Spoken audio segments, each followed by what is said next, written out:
Welcome to Screen Chat, live from the Media Hub on rightradio.ca. I'm your host, Justin, and today I'm joined with some special guests. First, welcome back, Alycia, to the podcast, and welcome Armish to Screen Chat. Thank you so much for being here today. Thank you.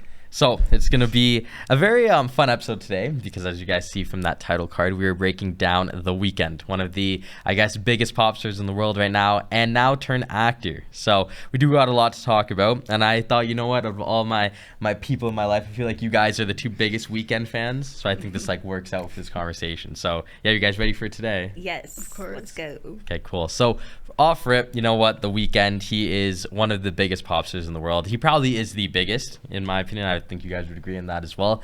And it's cool that this guy is now taking a role into acting because he's also one of my personal favorite artists. But obviously, I don't really talk about music that much on this show. But now that he's really stepped into the limelight of film, I thought, why not actually talk about his music for once? And then now from here, we could actually dabble into the film.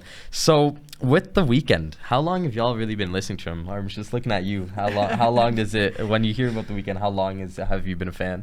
To be honest, I feel like I grew up with him. Yeah, there you go. From the beginning of when he used to post online without his face, that's when I really started listening to him. I'm like, wait, this guy's really cool. And then, Trilogy came out, and after that, it was just a fan. Yeah, man, I feel like the early days of The Weeknd were definitely a part of my life because my mom loved him around those times as well. Yeah. Were you big into him around his early days? Yeah, because they're I'm a little old. The early days for me is high school, a grade 9, grade 8, grade 9, grade 10 time. That's when I was, I would say one of the earliest Weeknd memories I have is definitely Crew Love with Drake. I'm sure we're all familiar with that song. I feel like that's a collab that I feel like, Russ, I feel like we didn't really know what we had until it was gone when these guys collabed. I know we don't clock out at 12 no more, but yeah, just seeing this, I just think about I think I was 9 years old when this song came out, which is kind of crazy, and I still bump this one to this day. And then you mentioned Trilogy. Now, oh my God, man. When I was preparing for this episode, I was like, let me go back and look at his discography. And I completely forgot how good these original 3 albums are. And then they eventually become the album Trilogy, where it's just everything. I don't know if there's in terms of pop, by the way, not every genre, but in terms of pop, I don't know if there's a better first 3 albums that I've really listened to. Those are just 3 solid hard ones. Yeah. What stands out from the initial Trilogy for you, would you say? It's the vibes. Each one has its own significant vibe and just aura, for lack of better terms. It's just an experience. I don't know how to explain it, but that's his beginning, and that sets the precedent for everything. Do you think without Trilogy, do you think The Weeknd would be who he is today? Because I feel like those are just so different to what you currently hear, but it's some of his best work in my opinion. I feel like without Trilogy, I probably wouldn't listen to him because he put so much of his stories and his soul and everything he went through in Trilogy, right? So it's a lot of people can relate to that. Yeah, I'm even now, there's some songs where I'm wait, I kind of relate to that. Wicked Games, oh my God, the W Crash Out song.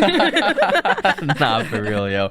I feel like High for This was on these albums too, right? Yeah, that's one of the first ones that I ever heard as well, just on his own. And then I feel like it's kind of unforgivable, but I only really got into all of those albums recently. I found to say about 4 years ago, I really listened to them all in order, and I was like, wow, man, to your point, the symbolism, the storytelling, it's very underrated. And I think that's one thing about The Weeknd is that yes, he's a musician, yes, he's a pop artist, but he's a storyteller first, Yeah. And I think it's not a surprise to me that he got into acting because again, he's a storyteller. He likes to, connect with the audience, connect with the viewers, whatever it may be. And I think those first 3 albums, he could have never released music ever again, and I would still thought he was an all-timer because yeah, they were just really good. Also, another thing too for me with the early days was definitely his Canadian roots. Dundas Square, that's just an iconic performance and clip. Looking back on it all these years later, for you guys, did you guys take him being Canadian as a factor to your fandom? Because me personally, I got into him big because he's Canadian. Did that really play a factor? Yeah, of course. Of course, yeah, it's what started him off. Yeah, and seeing this clip, it's dude, I go to Toronto and I literally stand there every single time. And once upon a time, The Weeknd was literally there. do you, not being funny, but being in high school at this time, did you like remember being like, yo, who's this new like Canadian artist on the block, or how was Yeah, it? because back then it was all Justin Bieber, Drake, Justin Bieber, Drake, Justin Bieber. So it's like, yeah, we love those two. But then this guy is just a completely different vibe from Justin Bieber and Drake, to where it's like, again, underrated. Yeah. Why I fell in love with The Weeknd is based off of the storytelling aspect as well. Like, that's the reason why. I hope you're still not in love with them. What do you mean by that? Not like that. What? Not like that. But, you know, just like his artistry and the ability to express that visually and in the music as well. Yeah, I feel like it's not a joke, but then when you look at like people on closer to our age demographic, I feel like once we kind of hit like that middle school, high school era, yeah, if you were Canadian, we really like to rep Canadian artists. And it was cool that like to your point, Alycia, it was cool that we had like an alternative to Drake and Justin Bieber, because I feel like besides like the like pure CanCon Canadian artists, there wasn't really like a mainstream Canadian, and then The Weeknd came along. So that kind of goes to our next topic of discussion here, is just hitting that mainstream. You know, he released a ton of music, his discography just grew and grew and grew, and I feel like when you now see this and you saw what the next 6 albums were to become, it's like, where do you even choose? Like, is there even like a bad option here? Armish, when you see like his later discography, like what albums really stand out for you, if not all? That's actually a really hard question, I can't even lie.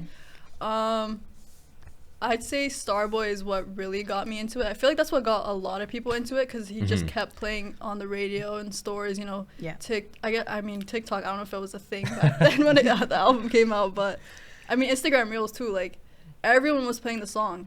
Yeah. And then My Dear Melancholy came out, that was good. And then once After Hours came out, that's when I really just fell in love with it, because I'm like, wow, okay, the trilogy's really good. Yeah, no, like to backpack off your point, I remember when Starboy was just playing all the time. And what was cool is that, to me, like, I always stand on, if your music is mainstream, then it's good. And I don't really believe in overplayed really being like a huge thing, in the sense of like, it should be overplayed because it's art. It's really good. And that's kind of how I felt about Starboy. Even though I hated hearing it every 3 songs, dude, that song is so good. And I couldn't really like be mad at people and radio stations and like TikToks or Musical.lys, whatever it was, playing them all the time. For you, which one stands out for you out of these, the remaining 6? Yeah, no, it's really tough, but Beauty Behind the Madness has some really, really good bangers, like Prisoner, Tell Your Friends, Loser, like, but then also My Dear Melancholy, like, I don't want to hurt you. And then we got After Hours, and After Hours is when I really, like, I think a lot of people really were like, damn. Yeah, 'cause like, it was that's so different. all of The Weeknd's vibes put into one. In one album, Yeah, it was very different. Yeah, for me, it's like, and I always get flack for this, but for me, that's Dawn FM. I like my favorite one ever is definitely Dawn FM. And that's like the way you guys were talking about like Starboy and then the other one. When After Hours came out, that was me really being like, yeah, you know what, my fandom is here. Because I was definitely like a fan, but I wasn't a diehard fan yet, kind of like you guys. Not in a bad way to like maybe After Hours or Starboy, but like it wasn't really an album that I thought, okay, cool, you know what, he is now my favorite. But listening to Dawn FM, I think that's like his best produced album. Don't know if that's like a hot take, but one of the best produced albums I've actually ever heard, period. And it has a lot of songs that I like, such as Gasoline, Less Than Zero.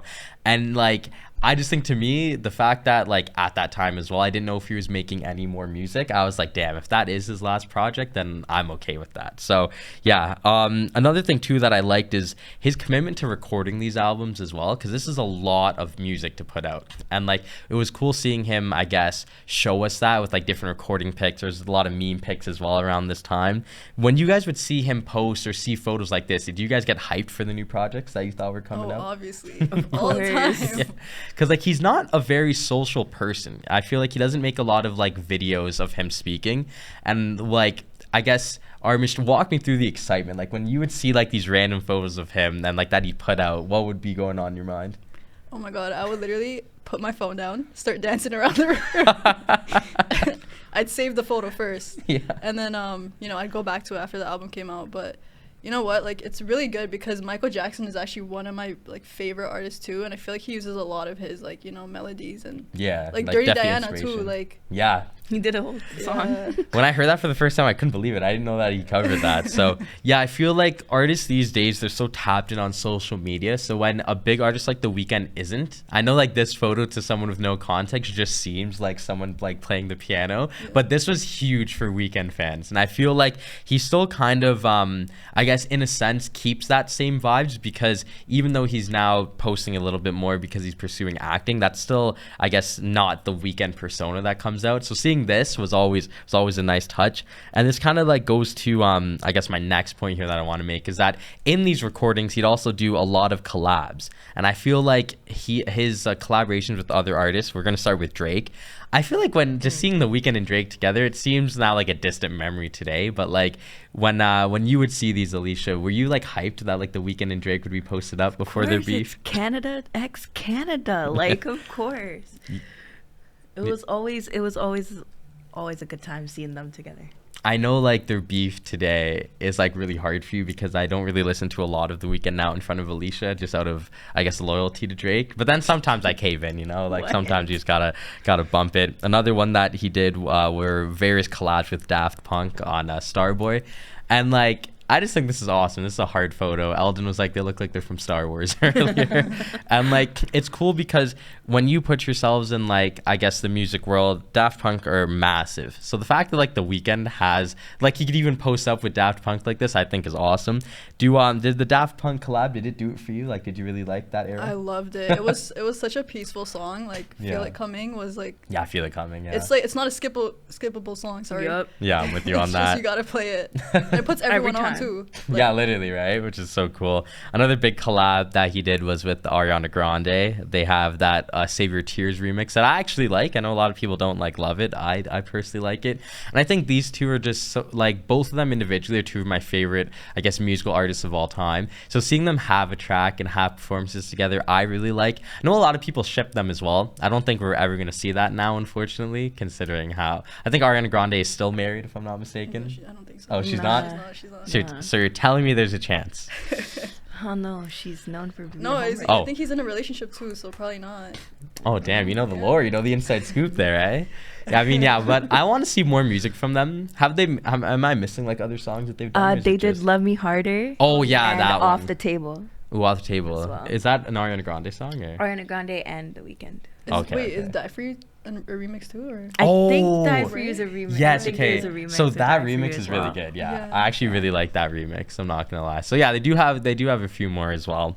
And then this is like such a funny collab, but obviously recently Playboi Carti, Timeless specifically. I love Playboi Carti. I think he's he's not what he used to be, but obviously seeing these two guys collab was amazing, and I really like the song Timeless. Do you guys really like the Carti era? 'Cause I know it's very different, but Armish, what do you think?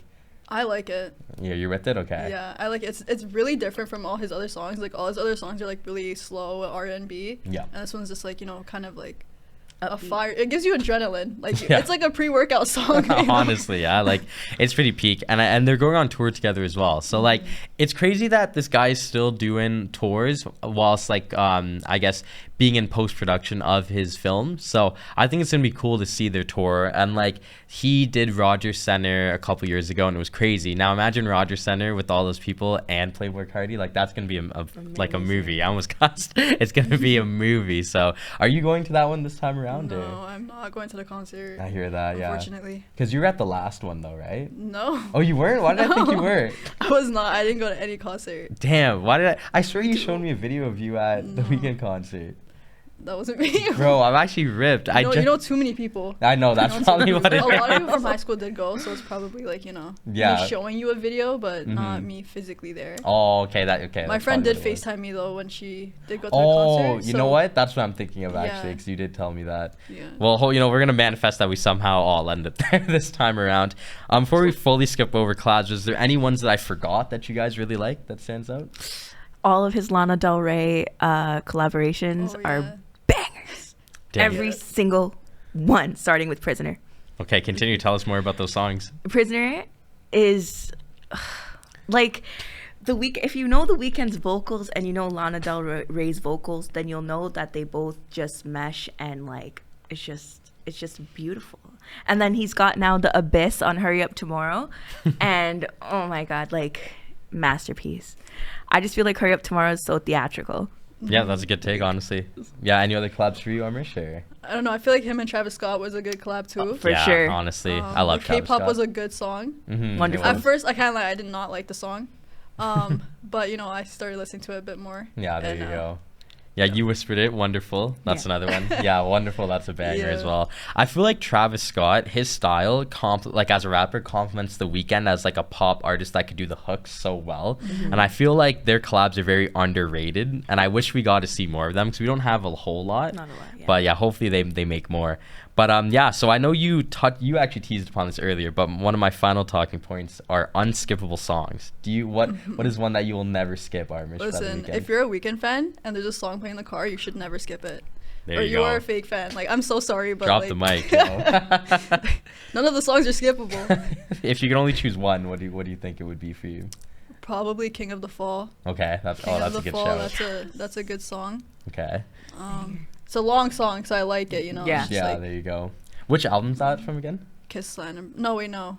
No, it is. No. It is. No, it. Because the album cover is different for it. He's standing in front of House of True. Balloons. Yeah, that's true. Oh, word. Okay. It could be just a single. I could be wrong, though. I'm going to get hate for this. What about you, Alycia? Like non-skippable or Yeah. just like in general? Probably either The Morning. Oh, The Morning, Wicked Games, the party and the after party, Yeah. like It's trilogy. it's basically all. Well, I think for me, the one that I'm choosing, that's on behalf of all three of us, is definitely 28. Oh, I know- oh my god, I forgot about that and Coming Down. Oh my god, my I gosh, forgot yes. about You that. know, I feel like I always spoke to you about 28. That's a banger. And then when I met you, we definitely started talking about 28. And then you told me you sent her a video of you listening to 28. And I was like, dude. The funniest thing is I sent you a video of me listening to that song, and he goes, "Wait, that's your favorite Weeknd song?" And I was like all time OG, yeah. And he goes, "Do you know who likes that song too?" I was like, "Oh, wait." I was That's dumbfounded. You No, so when you flabbergasted. when I saw that video you sent me, I was so happy. I was like, "There's no way." There's no way. I was like, yo, she's gonna geek out when she opens her phone and sees you in 28. I'm like, we used to talk about that song all the time. Yeah, for me, and this is just trilogy, like you said, but honestly, like, it might be my favorite song from this era. I don't want to like compare it to like, you know, maybe more recent ones, but it just, oh man, it hits every single time, especially like if you're in that mood, you know, where it's like you you know what I'm trying to say. So yeah, 28 for me is probably the most unskippable one. But okay, cool. So moving on from the music side of him, because I was saying to the guys behind the scenes, you can't talk about The Weeknd without bringing up the music. We got to establish the fandom here. And I think beyond now his music, he's really taking a step into pop culture. And I think the first real big step for me that he took was his Super Bowl halftime performance. Now, these are some of the most iconic musical acts of the year, and they coincide with sports. And this one was done during COVID, and this was Super Bowl 55 between the Tampa Bay Buccaneers and the Kansas City Chiefs, which obviously the Buccaneers won. But what was really cool about this is that he actually like fully funded this for himself, which is crazy. I don't think like that really gets like mentioned enough. And to me, not just because Tom Brady was playing, but it is one of my favorite Super Bowl halftime shows of all time. Armish, should you tune in for this halftime show? I did watch it. Yeah. I did, of course. Yeah, It's The you had Weeknd. to, yo. What were your thoughts on this performance? It was so cool. I was literally I was like, I can't even speak because I'm like, I still can't like, I was just so It was surprised. that good, yeah, it was like, that good. I don't have words to even describe it. Yeah, Alycia, do you remember tuning in for this as well? I remember specifically tuning in for this and watching it from start to finish. I was like, this is an experience. Like, again, same thing, like no words. I was just there like, wow. Because usually with halftime shows, especially Super Bowl, there's somebody else. It was a one-man show. Yeah. From start to finish, no features, just him, all his greatest hits, and he planned it, he executed it so nicely. Yeah, like for me when I was watching it, I was pretty blown away, and I feel like what's really cool is that when an artist is that committed that they will like fully fund it, it's not just an investment in his music, but it's in himself, you know. Yeah. This is the arguably I think it actually is technically the most watched musical performance of the year every year. And with that being said, right, when you have the most eyes on you and you're not even like, you're a foreigner, like you're Canadian doing this in America, Right. there's a whole lot riding on this. And I feel like for me, yeah, it's one of my favorite ones of all time. And again, for me, it helps that Tom Brady won the Super Bowl. But yeah, and then another sport he dabbled into is obviously the WWE. I'm a huge wrestling fan, as you guys know, and this guy has not one, not two, not three, not four, but 5 straight WrestleMania theme songs. He actually has 6 because there's the one from this past year as well. So I think it's really cool that for me as a wrestling fan, whenever I hear these weekend songs, I actually just associate it with wrestling, and that's pretty cool. You know, yesterday during the movie when we were watching it, when Gasoline came on, I was like, oh my god, that's Roman Reigns versus Cody Rhodes. In there, I'm pretty sure Sacrifice, which is one of my personal favorites, that's Roman Reigns versus Brock Lesnar. Blinding Lights, I remember that was an interesting time because that was like a COVID WrestleMania, and even this guy he's still like getting involved. But yeah, it's crazy that the wrestling fans kind of call him Mr. WrestleMania now when it comes to theme songs, which is like insane to me, because how is The Weeknd, some artist from Canada, now being called Mr. WrestleMania? So I feel like that's a very underrated part. One of my boys was like, this is just the definition of aura that he has 5 or 6 now WrestleMania songs. So that's obviously pretty cool. And then more recently, we have The Idol. Now, this was his first real acting role. Armish, coming to you on this one. What were your overall thoughts on this side of The Weeknd now that he's officially able to testify the actor? Like my thoughts on the The Idol? Idol, yeah. To be honest, I knew what I was going to watch. A lot of people thought it was going to be like some innocent show, you know. They didn't know that Tedros was going to be, you know, the way Tedros acted. But I mean, if you look at his music, it's not innocent music. It's freaky music, like to kind of sum it up. So, I mean, I kind of expected something, you know, something like this. I know a lot of people did not like the show. Yeah. But for me personally, I like the songs that were in it. Oh, I like man, that whole the songs are album bangers. alone. Yeah. Yeah. Alycia, did you watch The Idol? I actually didn't. Oh. Because I never actually, I don't know why. I don't have a reason. But again, I heard a lot about it. Maybe that's why. And a lot of people did have very mixed opinions. A lot of people had your opinion where it's like, I like the... It's like controversial, yeah. Yeah, like I like the music. I like the fact that he's branching out. Some people were just like, nah, not feeling it. But like, it's subjective, right? Depends on the person. I think for me, like, even as I guess like I'm not going to be too critical of any first-time actor, but for me, right, I feel like he got a lot of flack because he's The Weeknd. You know, I feel like if he wasn't The Weeknd, if he was like, okay, cool, he's doing an HBO show, I feel like it would have been appreciated and maybe accepted a bit more. But I didn't think it was that bad. Like, I watched some clips online. I loved the music that went with it. And at the end of the day, he's just trying to tell a story. And what I liked is that each week we got a new song, if I'm not mistaken. So that was pretty cool as well, right? I did not watch it in length, and then it unfortunately got canceled. So again, I feel like the negativity of today's, I guess, generation is that they don't really let shows marinate. It's like if the show's on a 10 out of 10 in season 1, it'll get canceled. And I feel like as someone that really likes TV shows, that's just very unfair, because you never know. Maybe if this had like 6 seasons, we'd be talking about seasons 4, 5, and 6 being amazing, but we'll never know now because unfortunately it did get canceled. But one thing that did not get canceled was his Hurry Up Tomorrow film. And wow, I am like less than 24 hours from watching Hurry Up Tomorrow. And I am in awe. Like, I still can't stop thinking about that movie. Before I go on about it, Armish, what did you think about Hurry Up Tomorrow, the film? To be honest, I didn't have high hopes for it, because after watching The Idol, I'm like, I don't know if I, like, you know, really see him the same way. Yeah. But I did really like the storyline. A lot of people did not understand it, and I feel like Hurry Up Tomorrow hate is really forced. I'm with you. Yeah. Like, there's a lot of bad reviews about it. But like at the same time, it's people who are like, I'm The Weeknd fan, and then they just, you know, I have no idea. They have no idea what he's talking about, you know, especially that one scene on the bed where he's like, I think Jenna Ortega like pours gasoline on him and he starts singing. Yeah. A lot of people started laughing when that part happened, but it's only because music was his therapy, so I guess it's his way of calming down. And I understood that, because that was me in high school. Like, every time I would get a bad mark on a test, which was basically all the time, it's just, you could blast The Weeknd in your earphones and start walking home. Like, it was it's just therapy, to be honest. Like, a safe space. That's a really good take. And I feel like, you know, before I let you go, I think that was the big thing that I was trying to say to people was, if you're not a fan, there's no point in you watching this because it's not made for you. You know, like, you don't care about the story, you don't really understand what he's saying. But for the diehard fans such as you guys, when you see stuff like that, it's like, oh my God, that is me. Like, you just said it yourself. And it's like you could finally connect the dots and you could appreciate him opening up this side of him. I know you really liked it because the symbolism was there. So tell us a little bit about that. I really liked it because if you listen to the album first before you watch the movie, then you will understand all of the things that happened in the movie. Because each song that's displayed in that movie relates to the exact event that he's talking about. Yeah. So you actually, like, if you were just like, oh, I like The Weeknd, then nah, you're not gonna enjoy that. You have to really know, like, his story. Just like you guys said, like, we thrived off of his mystery. Him being a mysterious person, posting that 1-2 picture that you'll get maybe once in a while here and there, we thrived off of that. And so he now is showing this part of himself.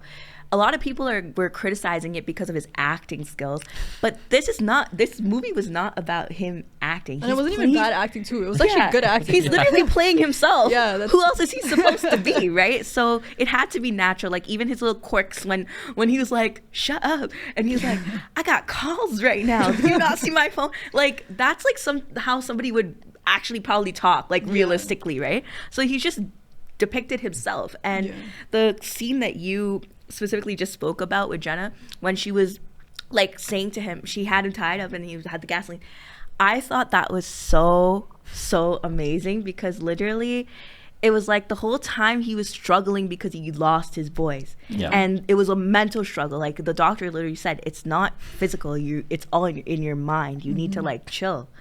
And that moment of distress, he finally, like, kind of like believed in himself a bit, and that was like his therapy in that moment. And, like, I really related to that. I resonated with that heavy. Yeah, I think I'm on you with that too. I think for me, right, like, I didn't know what to expect, and you kind of said it yourself. I also had the lower hopes for it because it got a lot of hate. But then when you understand that this is not a Weeknd biopic, or it's not The Weeknd having a story where it's inspired by his events, it's literally him telling us a traumatic event that happened between performances, or like before a performance. It's beautiful. It's a great way to tell the story. You guys both said it too. The acting was not that bad. People that said the acting was terrible, I was like, wow, that's really OD. Like, there was one funny part, but, like, again, I actually didn't realize he was playing Abel. Like, I thought he was playing a different character. He's literally playing himself. So what, you're gonna tell The Weeknd he doesn't know how to act like The Weeknd? But that's really what it is, right? It's like, the opening scene was funny. We talked about it before we started. He's like doing these vocal warm-up techniques, and again, you might think it's stupid, you might laugh, but, like, I kind of laughed, you said you kind of laughed, and then you, because, like, you used to sing, you're like, oh yeah, he's doing vocal techniques. It's like, oh, right, yeah, why am I laughing at this? I'm watching a movie about a singer getting ready to perform. What is he supposed to do, right? And it's like, you said it too, it's like, if you watch the movie and you're not a fan of The Weeknd, you don't know the lore, you don't know the story, then cool, you would not have liked some of the parts. So why did you go see the film? Like, it's not made for somebody like you. It's kind of like an homage to all of his fans that were there. And it's like, listen, man, you know, I couldn't speak it into words, what happened, but here it is in a picture, in a story, just so you guys understand why I couldn't perform that night, why this kind of happened. And it was really good. So I loved it. And I honestly don't know about y'all, but I thought visually stunning, one of the best shot films I've actually ever seen. Like, it was, some of the one shots were just insane. And, like, seeing him perform and, like, seeing, I guess, like, the bright lights, the crowds,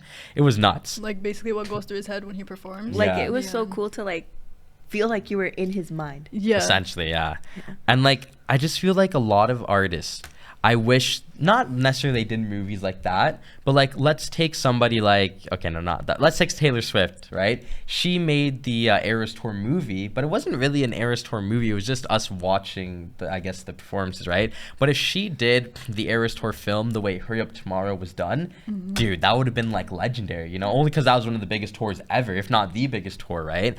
And I think, like, a lot of people want to say that it was an ego trip. I think you just have low self-esteem if you think that film was was an ego trip. That is him being so vulnerable to let Yeah. you into something like that, to see his struggles, to feel what he was feeling, for us to actually see the biggest pop star in the world feel like he was a human being, normal human being just like us, who has struggles and problems. I don't know how somebody watched that and thought that this guy has a high ego. In fact, that made me think he was very humble that he could let Yeah. it sound like that. So yeah, Armish, I want to ask you before we wrap it up here. As a huge fan of The Weeknd, now after seeing Hurry Up Tomorrow, do you think you could kind of accept this new era that he wants to go in, where he's more, I guess, actor-centric first and not necessarily music-centric? You know what? I'm gonna miss the old Weeknd. I feel like a lot of people are. Even if he goes by Abel, you know, like Abel Yeah. Tesfaye, like I feel like I'm still gonna call him the Weeknd because it's just like so iconic. Yeah, like growing literally. up, it's like the Weeknd, right? I do want to see more of his acting though. Yeah. Like, you know, it's really something different. Like from Mhm. everything you see online, it's very different. And I like how he tells a story because like Yeah. I can relate to it. A lot of other people can relate to it. And I'm just excited. Like I'm excited. I'm sad that the Weeknd's leaving and he's done with it, but I'm excited for his new chapter for real. Yeah, I'm with you on that. Alycia, what do you have to say about that? Yeah, definitely sad considering like it's a familiarity piece, but at the same time, I just looking at the discography alone, there's so much significance and so much difference and different eras and different points of his life that he's changed and not altered but changed. Like from Dawn, like if we go from Trilogy to Dawn FM, that's completely different eras of the Yeah. Weeknd. So now that that's over, I want to see what Abel's gonna do. Yeah, Like, damn, that was a good way to put it, who is honestly. he as himself now? Yeah. He's not adopting a character anymore. So who is he as himself? That's what I want to see. Oh, mic drop. I'll say that was good. That was a really good take. I'll say for me that I was a little skeptical because I'm like, you know what? He's like a 10 out of 10 artist. Let's see how he does as an actor. And I feel like his first acting role, The Idol, wasn't perfect by any means. And I don't think I would have said, okay, cool, this is The Weeknd as an actor. This is the story he could tell. I'm comfortable with him leaving the music behind. But after listening to the Hurry Up Tomorrow album, and then watching the Hurry Up Tomorrow movie, I'm kind of like, wow, I could actually accept it because I think that was really good and he's in good hands with himself and this new acting career and chapter. It's going to be really weird though, because I know you just said it, like seeing Abel being Abel and not Yeah. The Weeknd. It's kind of like Donald Glover and Childish Gambino. That's like the best way I could put Yeah. it. But like, I'm going to miss him, but I'm very excited to see what he has for us next. And like, you know, just before we like close out here, it's just a huge fandom that he has. He just has massive amounts of, I guess, diehard fans, casual fans, dedicated fans. And he's just leaving behind just a legacy as The Weeknd that I think as Canadians that we could just appreciate a lot, because we don't have a lot of artists like that in today's world that's not named Drake or Justin Bieber. And like, and I don't mean like artists that just make music from here and there. I mean music that's like the most listened to and like music that's going to stand the test of time. And whether it's Trilogy, Dawn FM, After Hours, Starboy, he just has so much that he's given us to where it is an emotional goodbye, really and truly. So I would say, yeah, just closing thoughts. Thank you guys so much for coming on today. It's Thanks been for having us. very fun. After 2 years, we finally did it. I know, right? That's my clock out for lunch again. But yeah, I'm just really happy that, you know, like I said, you guys are the two biggest Weeknd fans that I know. So I think if I was going to talk about him, you guys had to pull up. So tears in the making for you. So I'm glad you made it. Have me up for that. Thank Karen. you. You know the vibes. Here you go. And yeah, thanks for sliding, gang. Yeah. God, you got to work on your taps. Whoa. Whoa, on camera, on camera, on camera. Yeah, Please help. on camera. Please help. Please help. But okay, guys, so that's going to do it for us today on Screen Chat. Thank you once again to Armish for pulling up on the podcast. We loved having you on today. And thank you, Alycia, for coming back. I appreciate you. So thank you so much. And to Carson and Eldon behind the scenes, thank you guys so much for teching. This has been Screen Chat, and I've been Justin. Enjoy your F&F Fridays right here live from the Media Hub on riotradio.ca.